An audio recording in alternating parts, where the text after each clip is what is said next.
qual a câmera que vai estar comigo. Estamos com essa câmera aberta, então vamos lá. É aquilo que eu falei, tá, gente? É horário de almoço. Quem puder, por favor, aquela velha história, né? As mães antigamente reclamavam, né? Não come vendo televisão, mas hoje vocês podem. Então vocês acompanhem Por favor. o Master Talks aqui, que vai ser uma hora de almoço com muita informação, com muito conteúdo. Sejam todos bem-vindos, né, para a gente falar um pouquinho mais de cultura de segurança. E estão aqui comigo, claro, a Andresa Araújo, né, que dispensa apresentações, já nos provocou agora, acabou de nos provocar um bocado aí nas últimas 3 horas, com falas inspiradoras.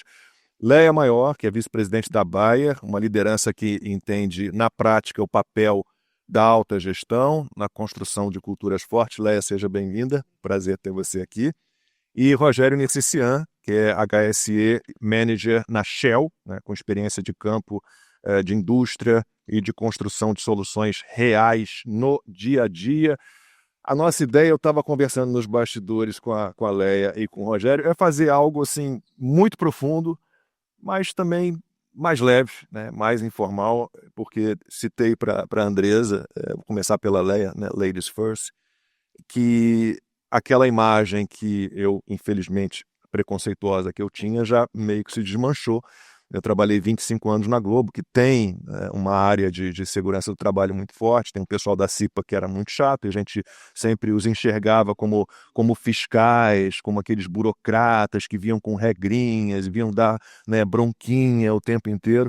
E não é isso, né? A ideia não é essa. A gente está lidando com pessoas, então a gente tem que ter uma visão mais humana disso tudo, Léa. A gente precisa, eu acho que não tem outro caminho que não seja a gente ter uma visão mais humana. E eu entendo que você me fala sobre a CIPA ser chata, sobre a turma, né, fala muito disso, a gente já passou por isso, Fora a né, turma que estava na CIPA para ter né. estabilidade só, né? Que também não entendia Então, nada da que não questão. entendia nada, o que é uma questão até pior, se a gente for olhar, porque a gente precisa contar com o papel da CIPA como justamente uma área que são os braços da área de segurança, são aqueles facilitadores e acho que agentes de mudança.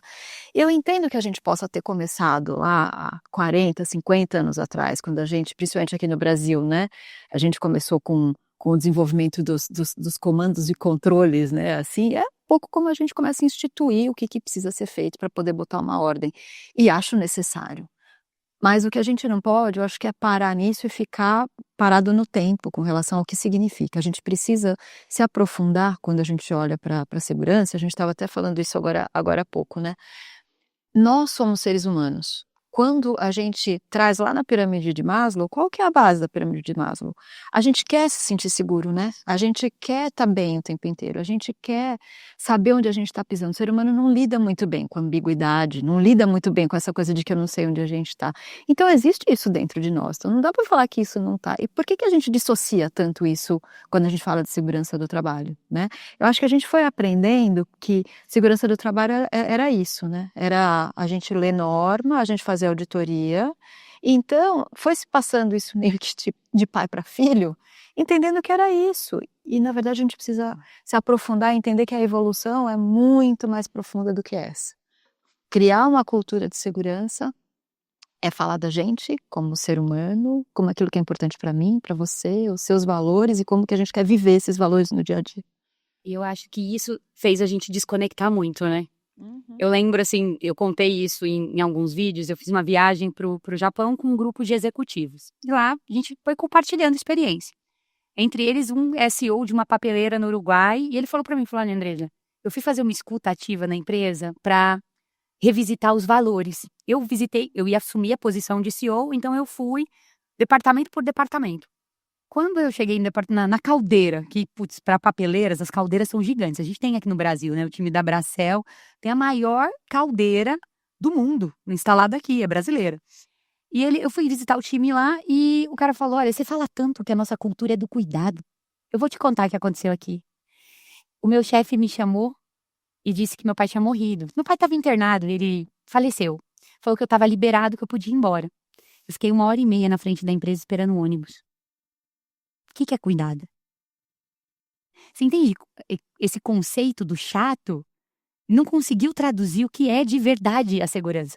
O que é a segurança? O que a gente quer no final do dia? A gente quer cuidar. E ele fez uma coisa que eu achei o máximo, né? Ele pediu perdão pra pessoa. Ele falou assim: me perdoa, me perdoa. Me perdoa aquela liderança que estava aqui, porque ele também não soube traduzir isso para você.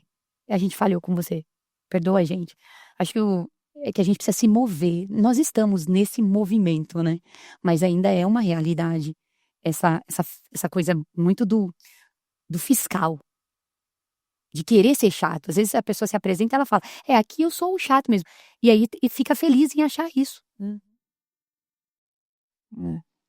O Rogério, a gente estava conversando ali muito nos bastidores, e acho que esse momento, como é um momento de almoço, mais leve, é um momento de contar histórias. Eu achei muito interessante a sua história, claro, partindo de algo ruim, de uma tragédia, de um acidente, mas a sua história profissional, como ela se delineou a partir disso. Você pode contar isso pra gente?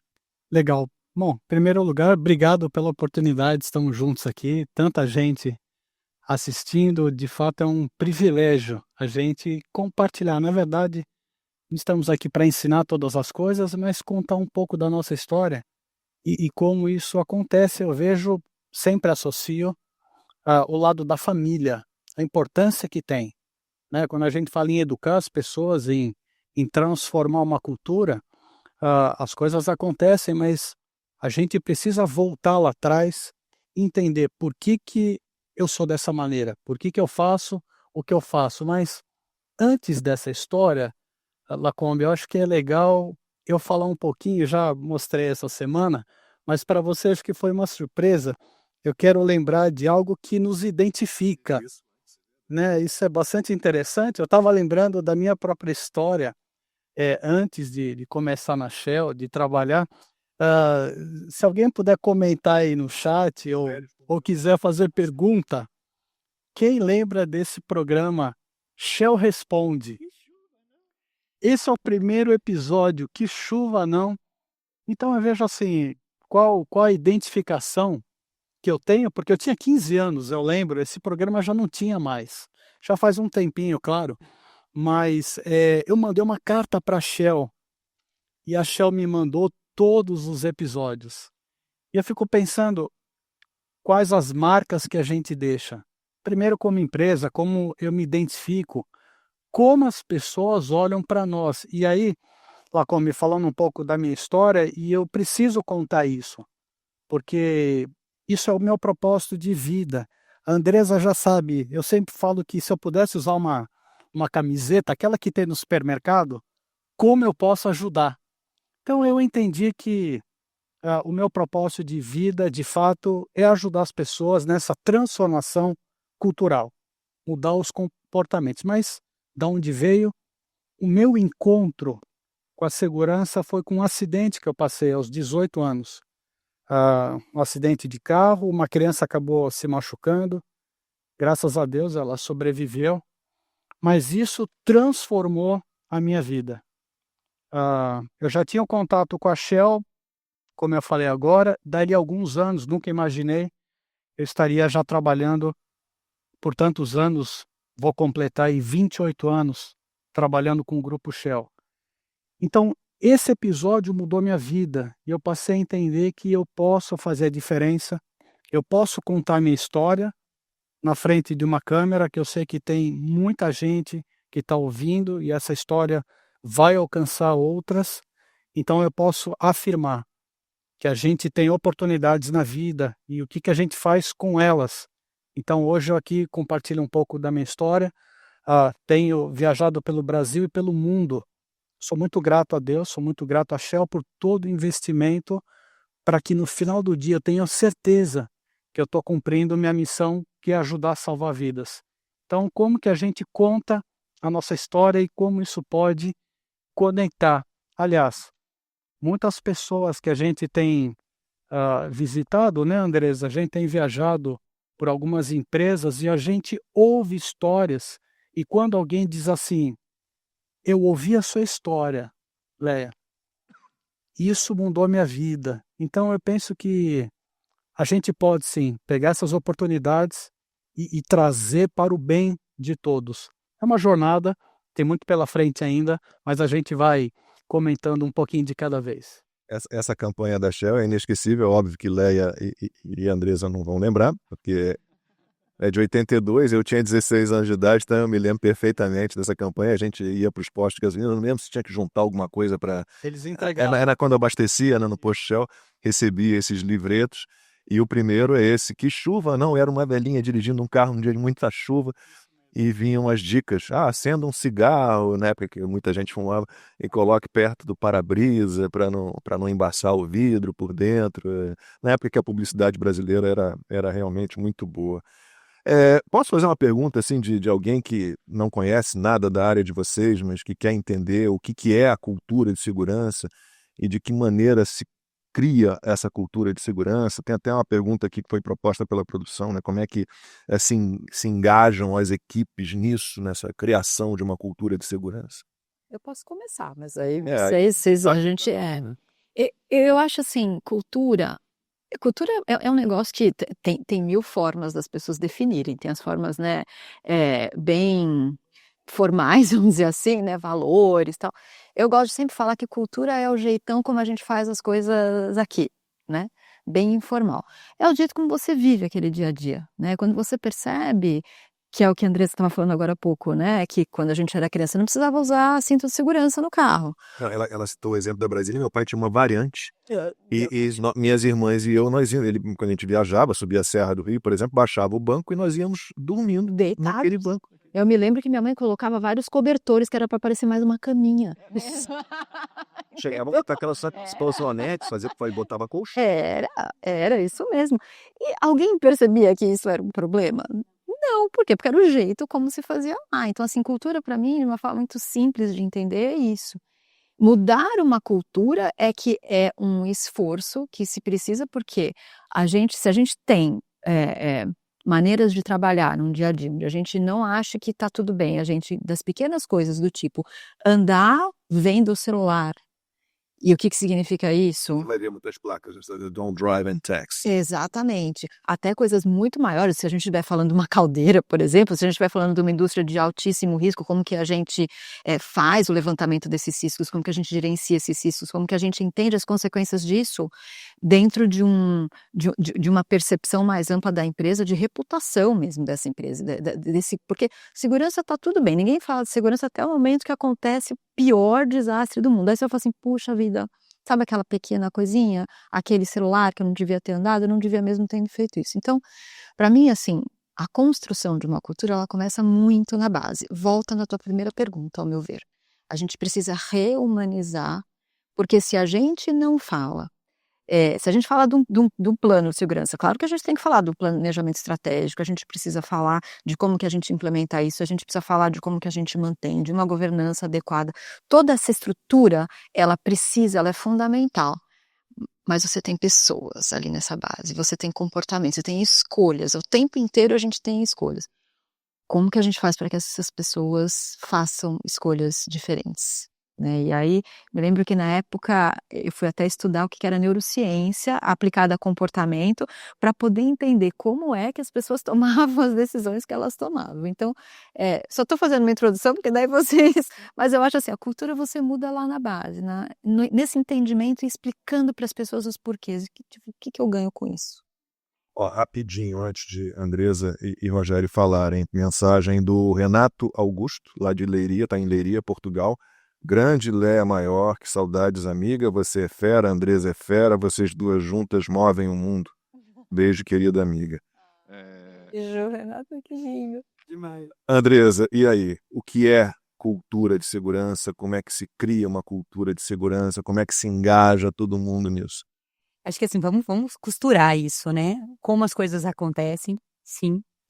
E eu até coloquei isso porque acho que esse é o grande valor, né, de você trabalhar a cultura. A gente demorou para chegar em cultura e entender isso. É a cultura que humaniza a segurança no indivíduo, e aí não tem receita. Não tem uma receita, né, tanto que eu coloquei ali um dos primeiros dados que chocam muito, é porque sempre estamos buscando, nós estamos nessa geração, né, 10 passos para tal, né, 20 coisas para conseguir tal coisa, né, se perde 10 quilos em 15 dias fazendo isso. Então você está buscando o tempo todo uma receita, e não tem receita, porque cada contexto muda. Ontem eu recebi uma foto de uma das plantas de minas de níquel, né, do Peru, uma planta gigante, Altamina. Gente, você viu o acidente que aconteceu? o carro do gerente, o equipamento, né, de mineração, um equipamento gigantesco, uma SUV, a roda do equipamento passou por cima dele, ou seja, ele e mais uma pessoa. Então, veja, é do indivíduo, é alcançar o indivíduo. Esse é o maior desafio da cultura. Por isso que não tem receita, cada empresa tem o seu contexto, tem, né, atividades que são em ambientes controlados, em ambientes não controlados, e fazer essa chegada. A gente tem que falar em segurança, como nós não temos uma base de educação em segurança, então o nosso desafio ele fica maior. Porque você concorda que a base de uma cultura, de qualquer cultura, seria a educação. Nós não temos essa educação em segurança. Então as pessoas se colocam em risco o tempo todo. Elas acham que por nunca ter acontecido, nunca vai acontecer, então tem que trabalhar o indivíduo. E aí é buscar, eu acho que os 24 elementos dessas metodologias todas, elas dão um guia, assim, direção. Ó, vai nessa direção. Ó, se o líder não for exemplo, você já sabe, ninguém vai seguir. Certo? Olha, ensine as pessoas a perceber risco, trabalhe nisso, na prontidão. Eu comentei com o Rogério, né, que é a esposa dele é da área de saúde, que num desses eventos que a gente estava aqui na Califórnia, olha que dado, todos os anos, 4.000 tesouras e pinças são esquecidas dentro das pessoas. Assim, isso é... Entende? Então, explicar, em trabalhar, e essa repetição, que muitas vezes a gente não quer, mas vai falar de novo. Ah, mas vai fazer de novo esse treinamento? Não precisa. Prontidão para a percepção de risco. Muito bom. Quando vocês estavam falando, eu estou aqui pensando e passo um filme. Mas eu lembro de uma frase importante de um ex-presidente global da Shell. Ele dizia assim: segurança começa com uma boa conversa. Então, o que nós estamos fazendo aqui é uma conversa de segurança. A segurança ela não é só a partir da política na parede, dos procedimentos, das regras, das normas, tudo isso é importante. Eu tenho aprendido que cultura a gente pode definir, claro, a Andresa já deu uma aula aqui de manhã falando sobre crenças, valores, e é isso mesmo. E para mim a cultura ela vem da palavra cultivo, né? Eu gosto, aliás, a Lé é doutora científica nesse tema, e eu gosto porque é algo do nosso dia a dia. O que você faz com uma cultura em cultivo? Você precisa plantar, você precisa colocar água, você precisa colocar vitamina, você, depois que a planta cresce, você precisa podar também. Então eu vejo que a cultura é um processo, não é uma campanha, não é um conjunto de regras, não é uma coisa ou outra, não tem uma receita mágica, não tem. Então a gente precisa entender aonde nós estamos nesse processo e ele não para. A gente tem que ser constante nisso, tem que ter coerência, tem que ter consistência e de maneira bem prática. É um processo de educação. Nós estamos aqui entre profissionais, executivos, e a verdade não é fácil, mas é possível. No momento que a gente entende qual é o nosso propósito, qual é a nossa identidade, pode vir os problemas, podem vir as dificuldades, nós vamos fazer daquilo, de verdade, uma oportunidade. Então, o fato da gente ouvir histórias, o fato da gente participar de treinamentos, isso compõe a competência necessária, mas a cultura é aquilo que a gente é, de verdade. Nada muda isso no sentido desse entendimento. Ela precisa evoluir. Existem ferramentas, Hearts and Minds e o diagnóstico, tem tantas coisas, mas é preciso saber que é um processo, a gente entra nele e ninguém faz nada, absolutamente nada sozinho.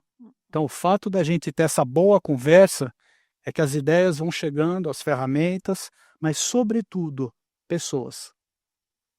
A Andresa fala isso, a gente não faz segurança para as pessoas, nós fazemos segurança com as pessoas. Então, o fato, no final de tudo, para mim, é conhecer como as pessoas funcionam. É um pouco mais complexo, né, Andresa? Mas esse é o nosso desafio. Tenho certeza de que quando a gente entende esse processo, A gente não está pensando só na nossa carreira, só na nossa empresa, nós estamos pensando, de modo geral, como salvar vidas. E para mim, cultura aponta para isso. Olhar com amor, com carinho, mas com muita paciência também, porque o ser humano está evoluindo em algumas coisas e parece que está regredindo em outras.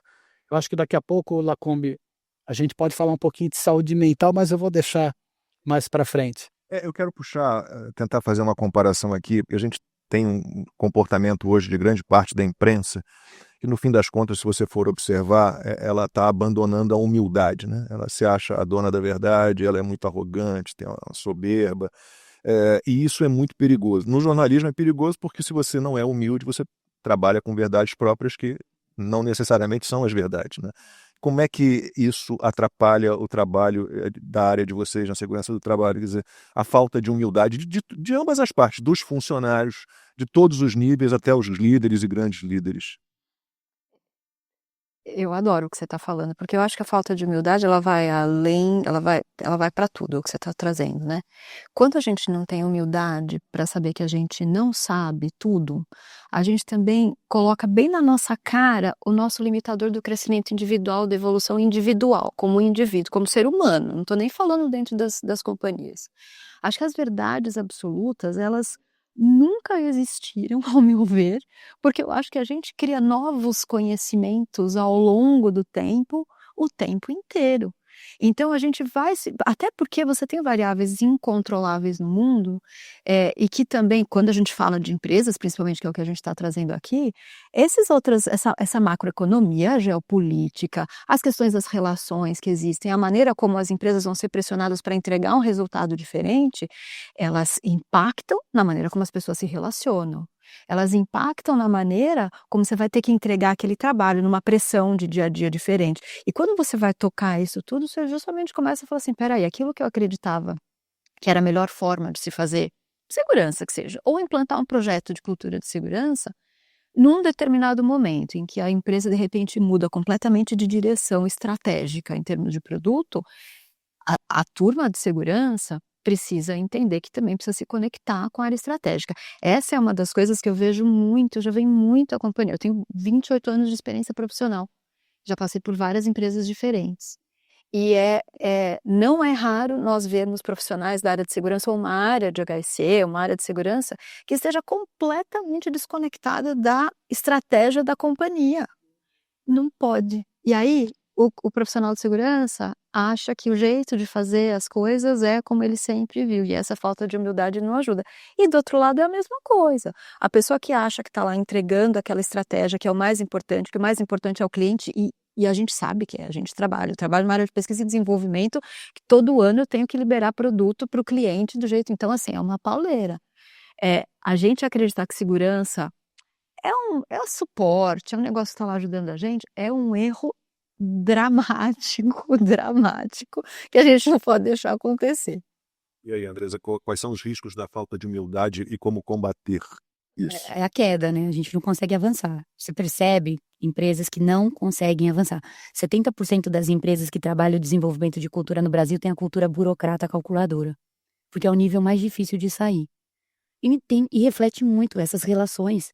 A gente burocratiza. Imagina assim, a segurança pede para eles entregarem, ó, você tem que fazer isso todo dia, tal, e não existe uma conversa, e aquela ferramenta que está sendo pedida para ser feita nem é adequada para aquele negócio. E não é melhorada, porque a humildade, eu acho que assim, o peso para mim da falta da humildade você falou, né, de crescimento, de aprendizado. A falta da humildade não permite que você aprenda. E aí você não vai evoluir. Então, assim, esse é um ponto e tem custado, né? Porque você fica num nível burocrata calculador, onde segurança é para cumprir, não é para viver. E aí ela não sai de dentro da fábrica. E você acha que Ela não sai dentro das é unidades. pior, porque daí eu tenho um sistema de gestão, por exemplo, implementado, então pronto, é suficiente. A ilusão da conformidade. Aí entra na ilusão da conformidade. Então traz a falta da humildade traz umas ilusões, assim. Eu tô há 500 dias sem acidente. Legal. O que tá sustentando isso? Eu tô há 500 dias sem acidente. É o número. Cara, muito bom. Sorte. O Rogério falou de cruzar os dedos e cruzar os dados. Isso. E é tão forte isso, que eu vou dizer pra você, eu analiso muito acidente. Eu sou contratada pra isso. E as pessoas dizem, então foi um ato inseguro dele. Aí você começa a analisar o acidente. Todas aquelas capacidades que eu fui mostrando, foi coisas que eu só peguei das minhas análises. Ou seja, falta humildade de novo. Você achar que o comportamento dele é inseguro, se tudo aquilo ali que deveria ter sido feito antes não foi, a gente realmente precisa tirar acho que estamos com os olhos, né, assim, precisamos passar um colírio. Rogério, antes de você falar sobre esse assunto, deixa eu ler mensagem para a Léa e para a Andresa, agora eu vou ler uma para você, da Juliana Pimenta. Em 2022, recebi uma indicação para procurar o Rogério para falar de segurança no trânsito com um time de vendas resistente. E prontamente ele atendeu. Fiquei feliz e grata com toda a orientação. E aí? Obrigado, em primeiro lugar, Juliana. Que privilégio, né? Eu penso que receber uma mensagem dessa é isso. Nós entendemos a importância das pessoas. E reafirmo o meu compromisso, prontamente, de levar essa mensagem aonde for possível, para que vidas sejam salvas. E eu entendo, Lacombe, a humildade, você já nos abriu aqui uma porta, uma janela de transformação para o mundo. E aí eu vou citar o caso da Shell de novo. São mais de 110 anos no Brasil, acertando e errando. Claro que ao longo desses anos, e em todo o mundo, os indicadores, como a gente gosta de falar, estavam indo muito bem, obrigado. É quando a gente comemora, quando a gente olha, está tudo bem, mas em algum momento as pessoas começaram a ter acidentes pelo mundo. Globalmente paramos e começamos a pensar o que está acontecendo. Então, de 5 anos para cá, a gente chama esse processo de safety refresh. É um refresco. A gente precisava aprender de novo. E aí eu quero comentar rapidamente, tem 3 pilares, a gente pode avançar depois. Então, falando de humildade, o primeiro pilar é sendo aprendiz. Eu tenho que ter uma mentalidade de aprendizado em todo o tempo. A segunda é sobre segurança psicológica. E o terceiro é sobre desempenho humano.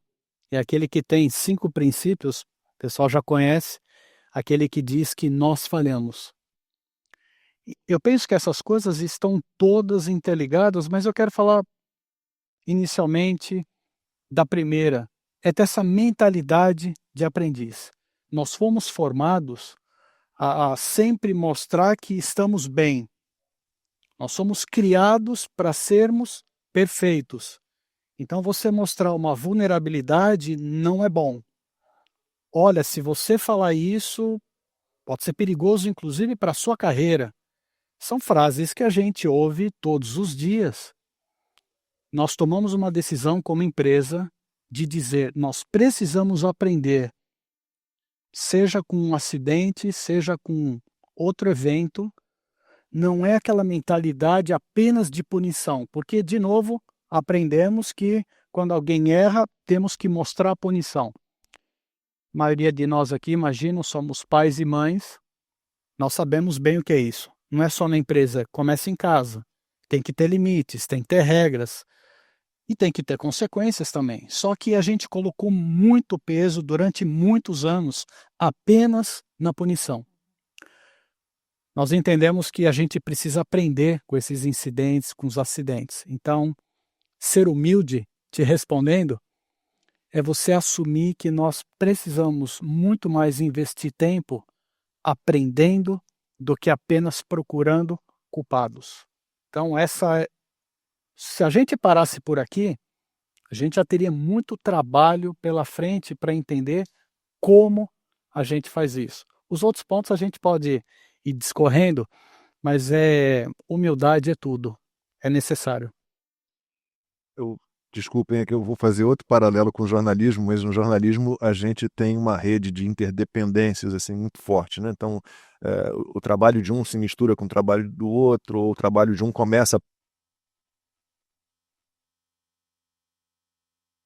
de que haja também um entendimento de que está tudo meio que misturado e que todo mundo tem que estar ali junto de alguma forma, entendendo essas interdependências. Total, né, gente?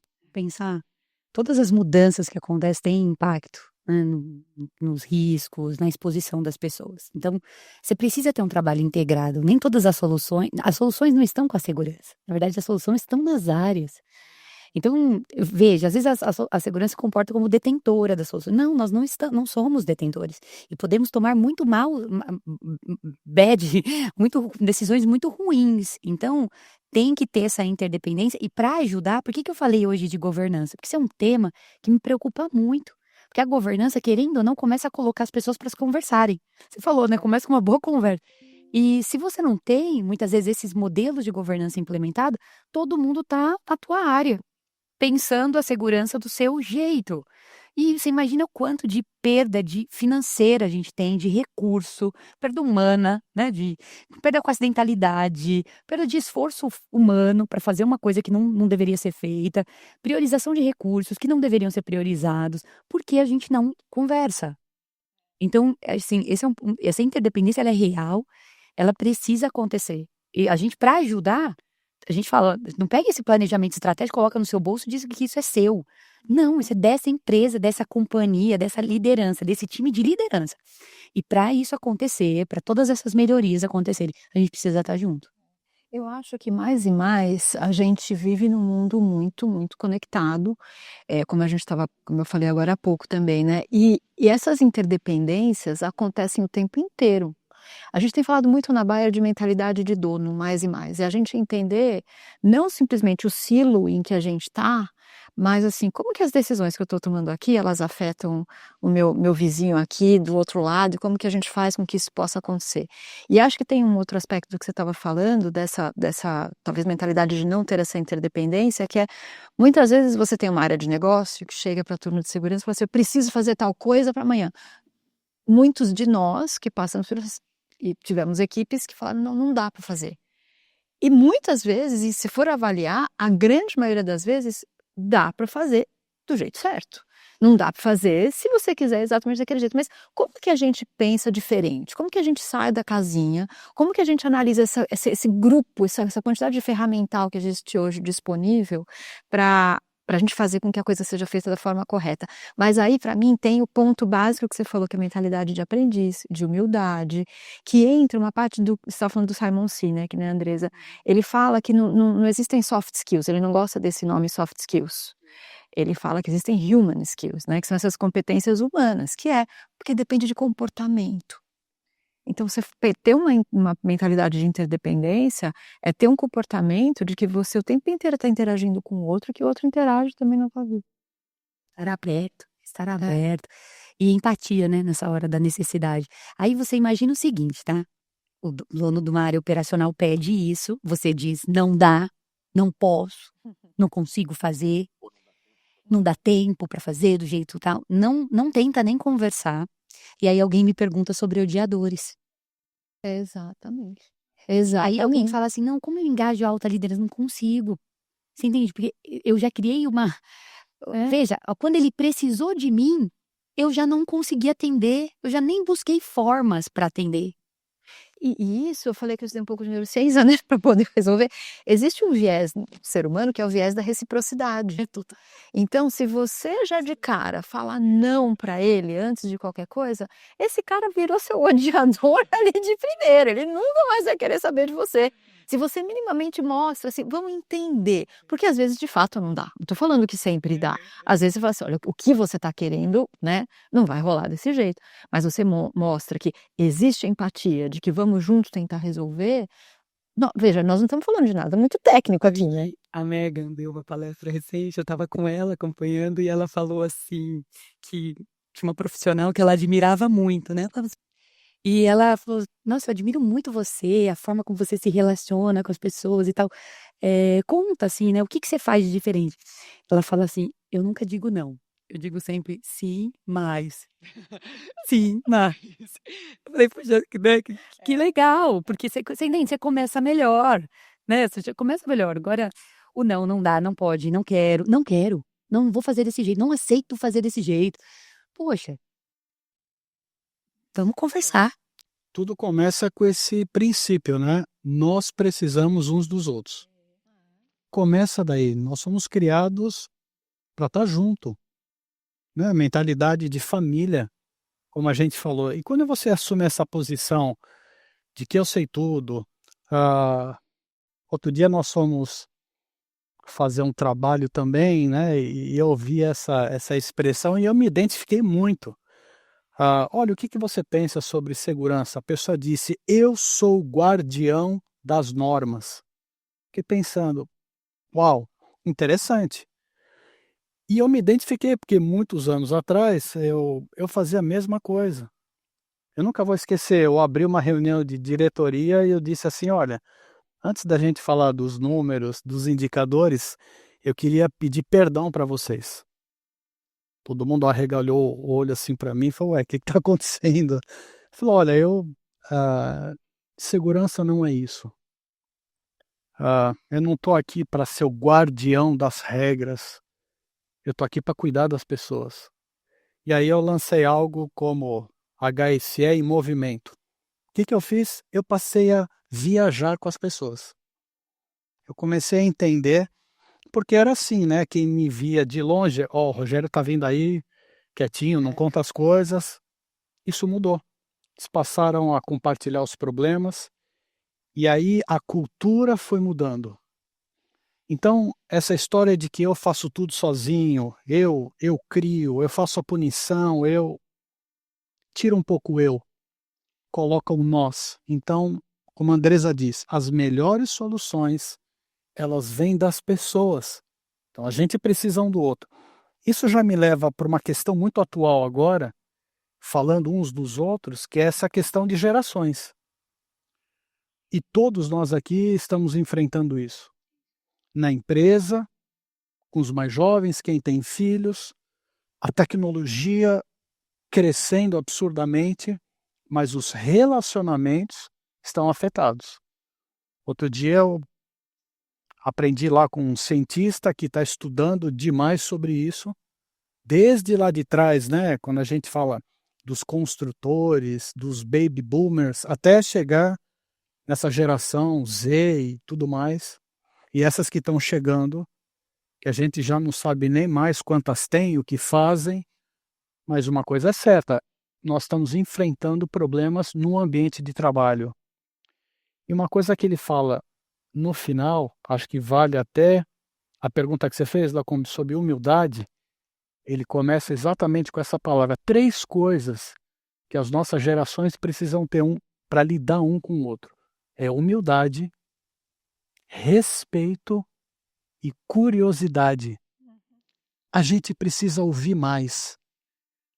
O sucesso da cultura de segurança, eu entendo, que é ouvir. Porque nós somos preparados o quê? Para falar e responder. Nós temos que ter resposta para tudo, quando a gente deveria ouvir mais. Então, de novo, tem a ver com relacionamento, tem a ver com pessoas. A gente muda a cara da área de segurança, do trabalho, só de procedimentos, políticas, para poder conhecer as pessoas. Por isso que a Leia se aprofundou em neurociência e você se aprofundou em psicologia? Isso. Exatamente. Porque a gente pensa muito como engenheiros, como técnicos, e a gente recebe muitas perguntas, né, em relação às ferramentas, às coisas. Mas ao longo dos anos a gente vai vendo que tudo se resume em pessoas. E, de novo, uma pergunta que é muito recorrente, né? A Andresa também sempre ouve. Rogério, quantos anos ou quanto tempo leva para ter essa transformação? Não tem uma resposta fixa, mas na prática a gente vê que leva 4, 5 anos para a gente começar a ver uma mudança de comportamento. Então, é muito nessa linha, né, de entender mais sobre as pessoas. E você trouxe, acho que um ponto interessante, Lacombe, quando a grande maioria das pessoas que estão na área de segurança do trabalho são engenheiros, né? Você tem assim, eu fiz de engenharia química, então eu sou engenheiro. Quando eu comecei a trabalhar lá em 99, na primeira indústria química, e que eu já era líder nesse momento, eu era a pessoa mais maniqueísta que você pode imaginar no mundo. Era tudo branco e preto também, porque era a maneira como a minha mentalidade tinha sido formatada. E aí, com essas coisas incontroláveis da vida, que eu tenho falado tanto, das ambiguidades, a empresa que era líder mundial, era uma indústria química que não existe mais, chamava Perstorp. Era de uma família sueca, eles resolveram fazer um spin-off de todas as divisões no mundo inteiro. No Brasil, a gente estava no mesmo endereço, então teve que fazer um negócio diferente, um outro CNPJ e tal. E aí, obviamente, né, foi aquela redução de pessoal absurda para poder dar tempo. E aí a gente estava numa área que era uma área comum, que prestava serviço para todas as divisões, eu na área mais técnica. Meu chefe assumiu RH e tinha tudo, falou assim, bom, então a partir de agora você vai cuidar da área de desenvolvimento de pessoas. Falei, eu sou engenheira, como que eu vou cuidar de desenvolvimento de pessoas? Isso é RH. Você vai dar conta disso, porque não tinha outro jeito, a empresa ficou uma empresa pequena, então você teve que, né, dar um jeito ali no meio.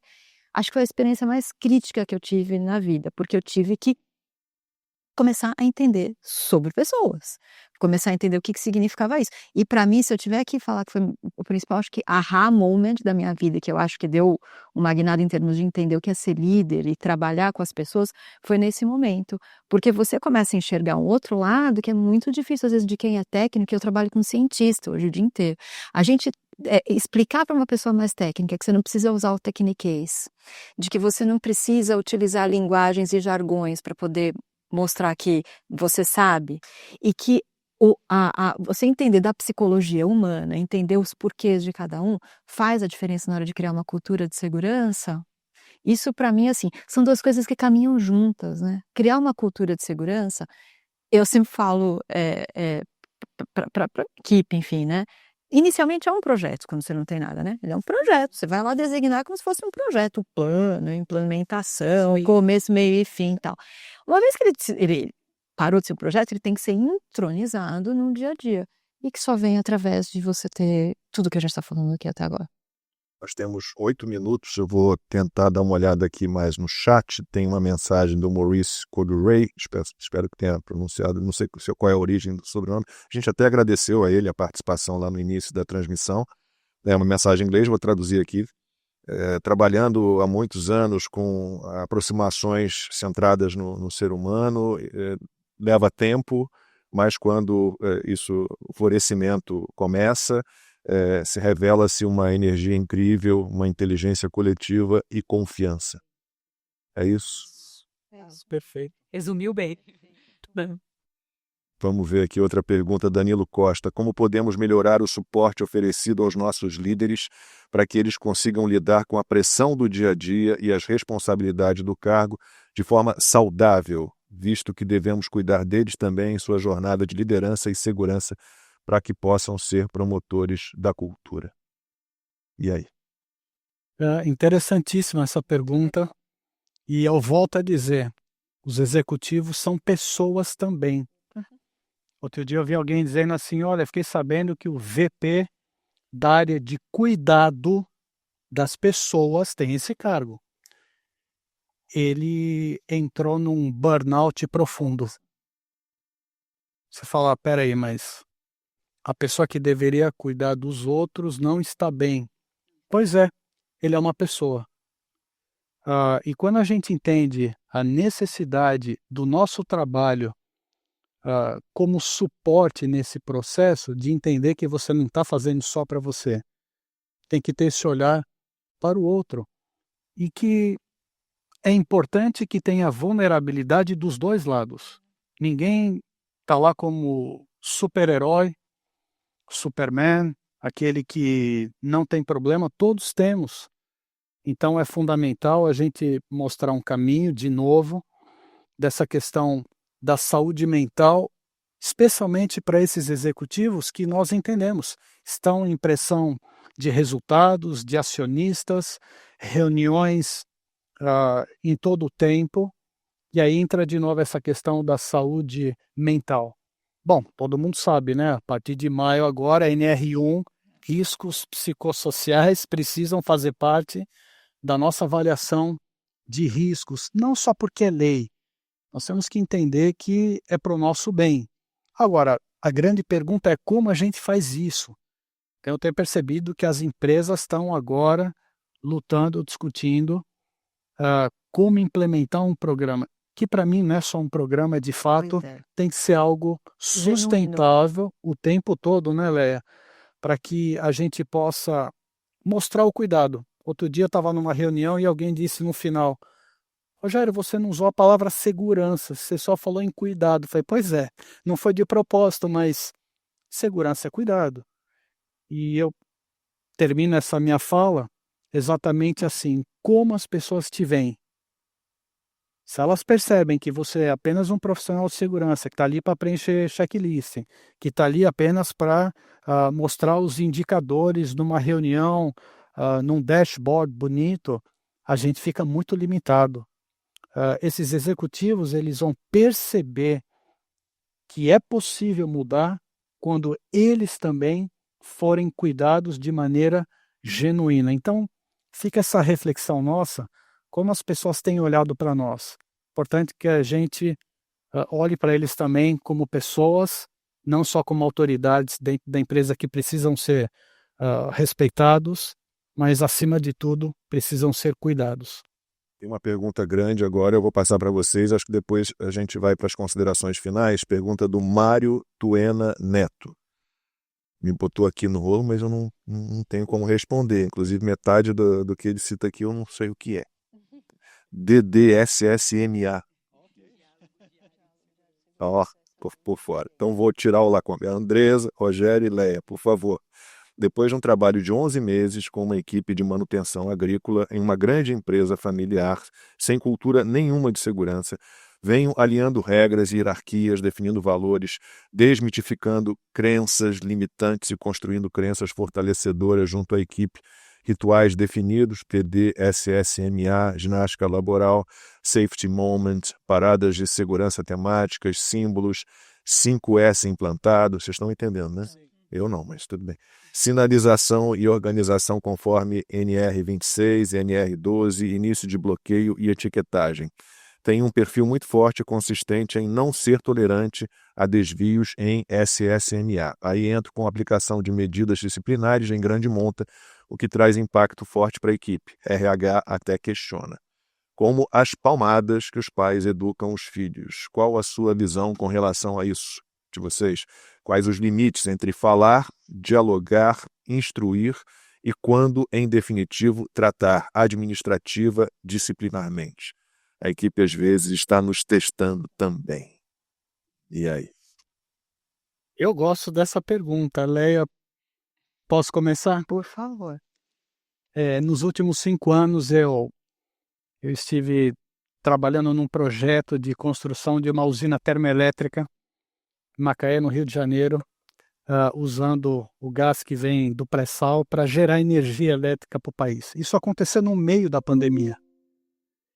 1.500 pessoas, medo de morrer, um tempo muito difícil, prazos apertados, tínhamos compromisso com o governo de gerar energia. Então, isso para mim foi uma pós-graduação, porque eu vi tudo isso que ele está falando.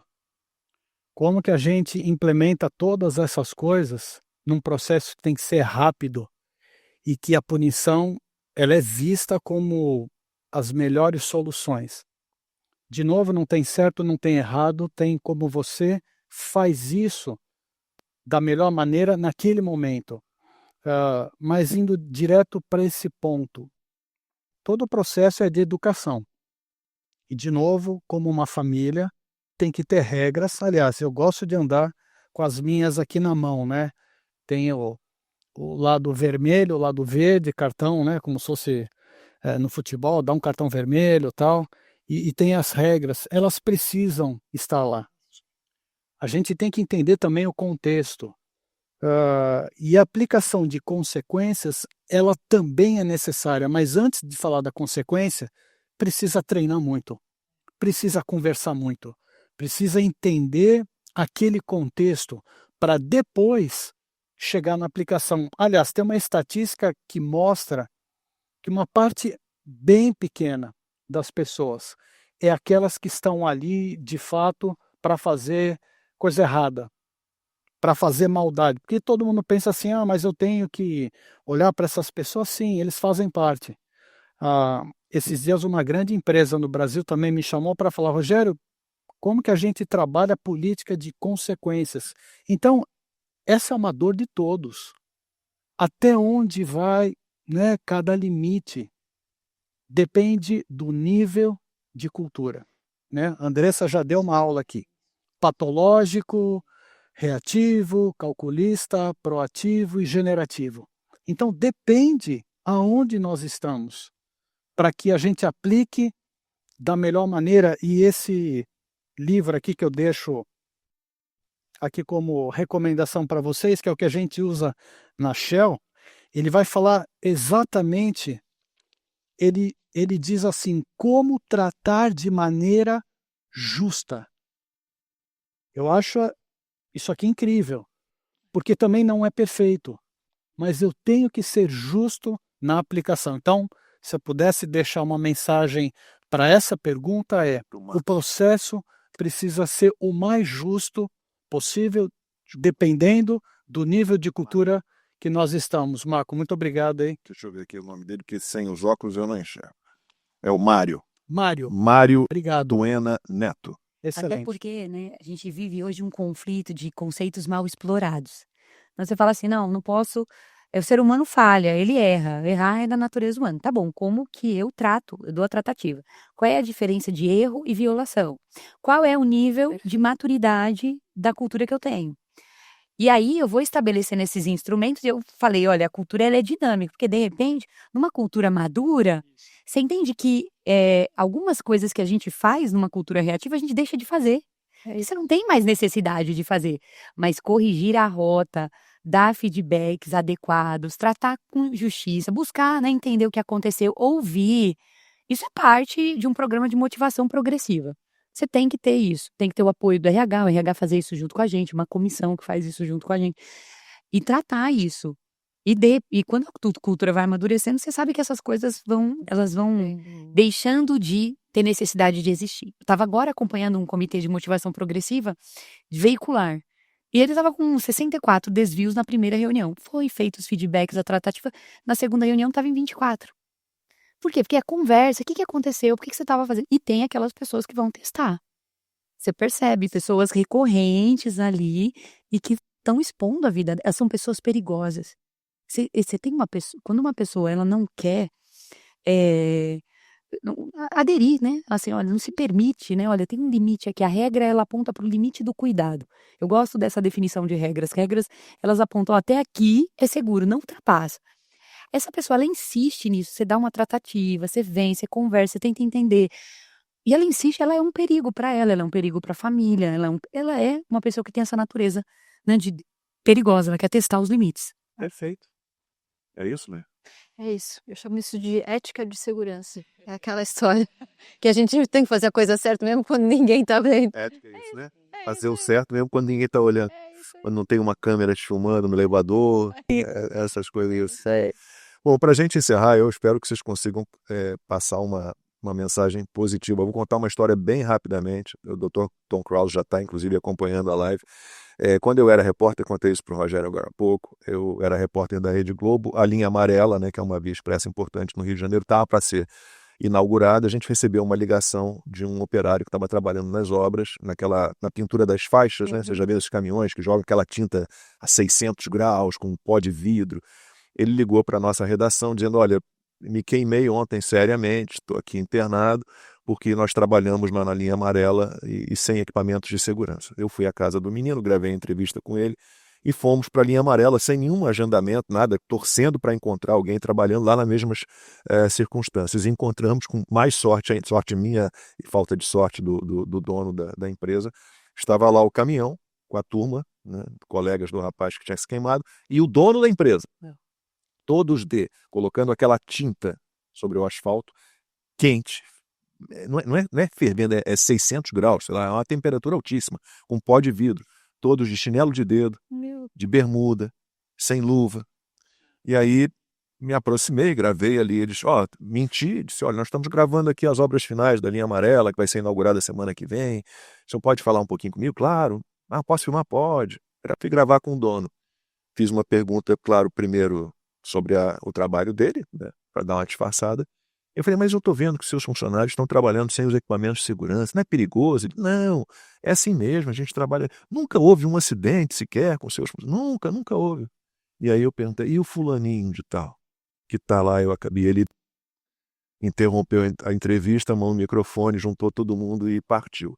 Então eu pergunto a vocês, a gente está falando aqui o tempo inteiro de criar cultura de segurança. Esse tipo de empresário, ele ainda é encontrável? A gente ainda encontra esse tipo de gente muito? Já tivemos uma redução nesse nível de responsabilidade? Como é que está? Para a gente encerrar e se vocês puderem passar aí uma mensagem positiva para todo mundo que está acompanhando. Pode começar. Bom, eles são encontráveis ainda, Ah, né? Eu acho que em grande que a gente quantidade ou não, menos? é assim, o que a gente melhorou?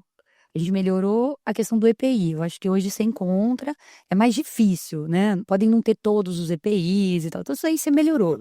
Os equipamentos de proteção individual. Eles ficam, quem está sem mesmo, sem nada, né? É a menor parte. Mas ele é encontrado também, tá? Você encontra, assim, é isso. Então, é uma segurança real. Por isso que nós estamos olhando para a cultura e a gente, aqui no Brasil é possível falar de uma cultura patológica de segurança. Porque é uma negação visível. Tanto que a nossa maior tendência, de acordo com o Ministério Público do Trabalho do Brasil, é com acidentes com empresas terceiras ainda.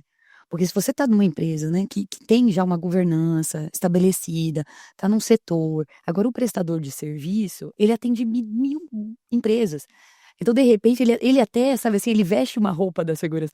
Ah, se fosse na empresa tal, nossa, jamais eu faria isso. Mas aqui eu posso. Porque ele vai entendendo as dinâmicas e vai cumprindo de acordo com o que é solicitado. É a neurociência, é a história do metrô de São Paulo, que é limpo daquele jeito. Existe uma regulação social do que é certo, do que é errado ser feito. E aí eu acho que existe uma visão positiva também. Eu acho que depois de tantos anos trabalhando, eu concordo com você. E eu acho que assim, as pessoas falam mais sobre isso. Eu acho que as redes sociais também abriram mais essa possibilidade de você não poder esconder muito as coisas, né? Então, acho que isso é uma questão positiva.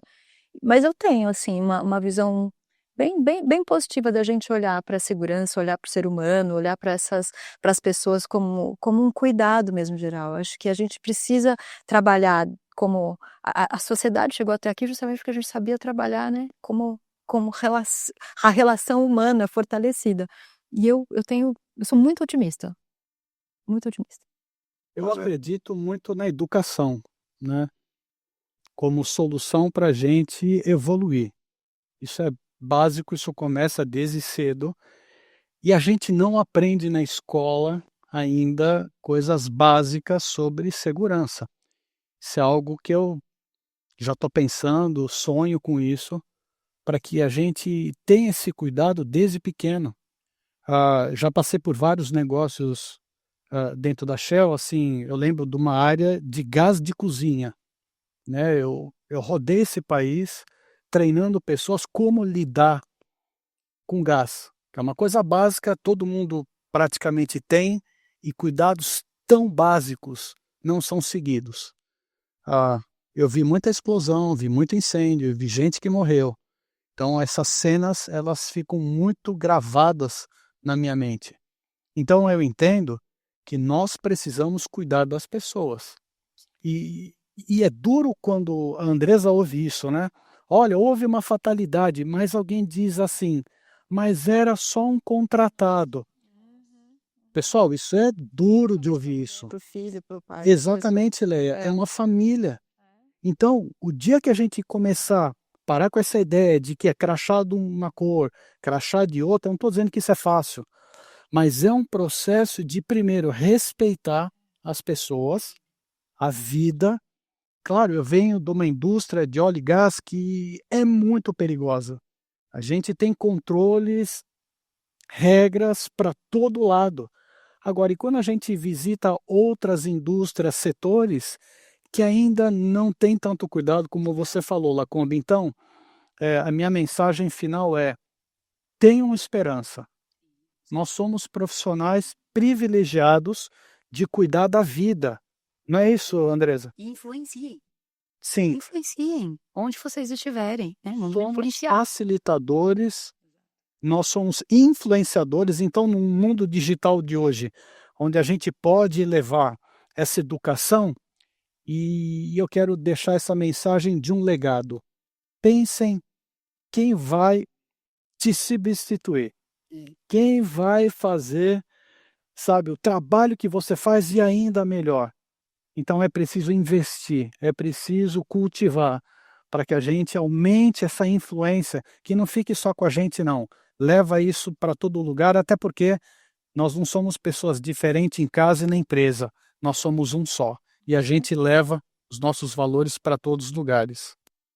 Muitíssimo obrigado, adorei. Leia, Rogério, Andresa, muito obrigado. Peço desculpa se eu trouxe muita questão fazendo analogia com o jornalismo, mas acaba que é o meu mundinho há 37 anos, então muito obrigado por compartilharem todas essas experiências de vocês, as reflexões, muito obrigado.